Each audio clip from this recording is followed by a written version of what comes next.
South Africa budget presentation holds tomorrow, Wednesday, but the jury is already out on what to expect from the medium-term fiscal appropriation to be delivered by the Finance Minister, Enoch Godongwana. All eyes will be on the Finance Minister to see if he will implement President Cyril Ramaphosa's bold policy vision, which he outlined during his recent State of the Nation address. Joining me on the show now for a preview of the budget is my colleague in Johannesburg, Mxolisi Masango. Good evening to you, my friend. Thanks for making it through despite some of the hiccups sometimes we get in the Internet of Things that we are now. What's the general mood in South Africa right now ahead of tomorrow's budget presentation by the Finance Chief? A very good evening to you, Bosun. Well, having been at the State of the Nation address just a week ago in Cape Town, you could sense that there was a sense, of anxiety, as well as a general sense of speculation around what would the money do in terms of the budget as far as the money matters are concerned, because initially the State of the Nation is used as a curtain raiser ahead of the delivery of the budget speech, which will be happening tomorrow. Now, we do know that this budget speech is happening amidst the backdrop of a sluggish economy. So much has happened in the country, with government really grappling to come to terms with a global pandemic at the same time, as well as also trying to strike the perfect balance between ensuring that services in the country, as well as ensuring that the economy goes back to its former glory before this global pandemic took over, is struck perfectly. So there is a general sense of anxiety among South Africans, as well as, of course, speculation, as we expect, in terms of what Mr. Godongwana is expected to table and what would be his top cherries that he'll be picking out on tomorrow when he delivers his budget speech. It depends on what he's going to cherry pick on. But ahead of that, the largest brewer in South Africa, the SAB, has asked for the cancellation of excise duties on beer products. What's your view on this? Is the price of beer on the mind of everyone? Absolutely. And I mean, there's even a little rights group that has come out to say that they want the government to stop calling an excess tax on alcohol sin tax. They say that they want another name rather to be used instead of calling it sin tax. But anyway, Bosun, SAB is calling on government to adjust the excess tax rate in line with inflation, saying it may have to look at other African countries for investment if it doesn't get the relief and certainty that it seeks from government. Now, this would mean that, they would now have to clearly exercise, a clear excess policy and an adjustment that is not just above the inflation. This will also create certainty that allows them to plan investments and also remain a viable business as an alcohol producer. Is the price of beer is it expensive in South Africa, considering exchange rate, inflation, and all that?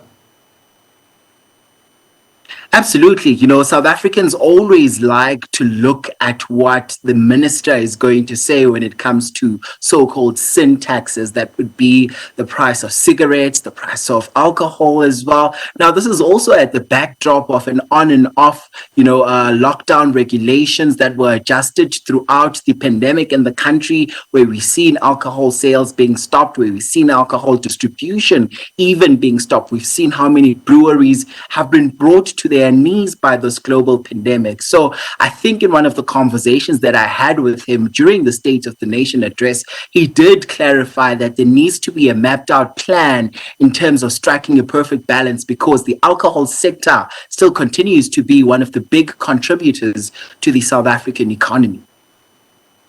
Well, what in your opinion should be the biggest headlines to watch out for tomorrow in the budget speech?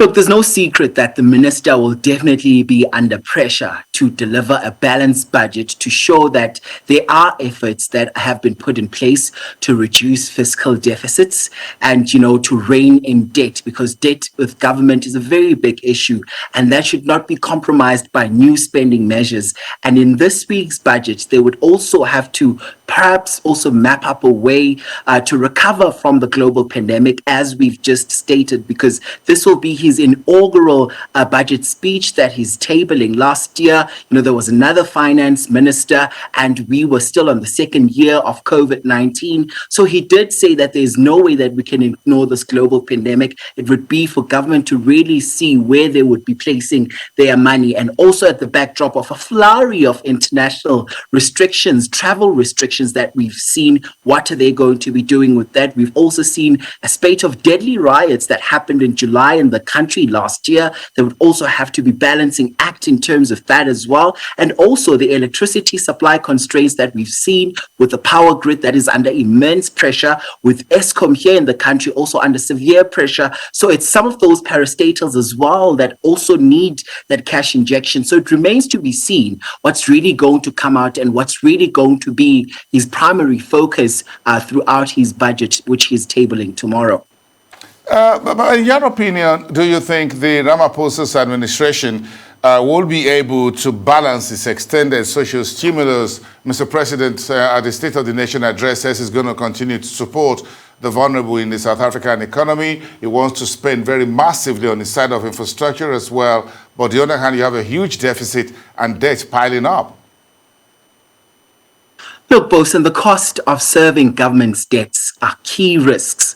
And, shifting power utility Eskom's obligations onto the state's balance would also lead to a marked deterioration in public finances. So until the economic growth outlook can be raised higher on a sustainable basis, it is difficult to see how the fiscal position can improve over the midterm. Right now, it would be really interesting to see what the finance minister is really going to be focusing on tomorrow, because the economy is really crumbling here in the country. We've seen how the cost of living has continued to go up, and South Africans are really just most of all concerned about what is really going to happen tomorrow, because we've seen the COVID relief grants, for instance, that are still in place that had to be extended by the government. So those are some of the little things that are really putting the South African government's purse under immense pressure. Tomorrow will remain to be seen whether or not Enoch Godongwana will be able to give a perfectly balanced maiden budget speech. Getting a balanced budget will be, but South Africans want a balanced diet. They want to live a balanced life. So what would you think ordinary South Africans will want to see or hear happen? It's going to be a new 3-year budget. It's going to be the first major one from Mr. Enoch Godongwana. So how would ordinary South Africans look into it, aside those who are in industries, in businesses, and those who are in government, the man on the street? Bosun, I think the way you've just phrased it, you've taken it right from the minds and hearts of South Africans. South Africans are not really concerned about the rhetoric in terms of what the finance minister and government is planning on doing with the fiscus. Those are huge words that most South Africans are really not concerned with. We are talking about the poorest of the poorest right now who are living hand in mouth. So those South Africans would be concerned about how the unemployment rate issue will be addressed, how some of their bread and butter issues, they are more concerned with that, where their next meal will be coming from, in terms of as well as those grants that have been subsidized by government. What's the way forward in terms of that? Because we've heard how economists have continued to say that this is not sustainable. This will bring the South African government's purse to its knees. So those are some of the conversations that are happening right now, with most South Africans really concerned about their day-to-day bread and butter issues, and not around the rhetoric of fancy words that normally comes out in the form of that budget speech tomorrow, which we will be keeping a very close eye on, Bosun. Yeah, I'm sure you'll be keeping a very close eye on that tomorrow. Thank you so much, Mxolisi, Masango. Do have a great evening there in Joburg, and we wish you folks all the best. Thank you so much.